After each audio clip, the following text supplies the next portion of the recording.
জায়গায় রেখে যাচ্ছেন যেখানে কোনো খাবার নাই, বাসযোগ্য কোনো কিছুই নাই, কেন আমাদেরকে এখানে রেখে যাচ্ছেন? আল্লাহর পয়গম্বর হযরতে ইব্রাহিম কোনো কথা বললেন না। যখন হাজরা আলাইহিস সালাতু ওয়াস সালাম বলতেছে, স্বামী আপনি আমাদেরকে রেখে গেছেন কি ওই আল্লাহর নির্দেশে নাকি? সুবহানাল্লাহ। তখন হযরত ইব্রাহিম আলাইহিস সালাতু ওয়াস সালাম ইশারা দিয়ে বলেন, হ্যাঁ আমি তোমাদেরকে রেখে যাচ্ছি আল্লাহ তাআলার নির্দেশে। সুবহানাল্লাহ।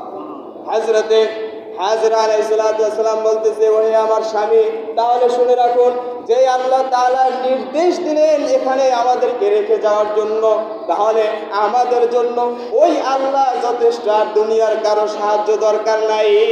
সুবহানাল্লাহ। সম্মানিত হাজিরিন, এই জন্য আপনাদের সামনে আমি পবিত্র কুরআনুল কারীমের একটা আয়াতে কারিমা তেলাওয়াত করেছি।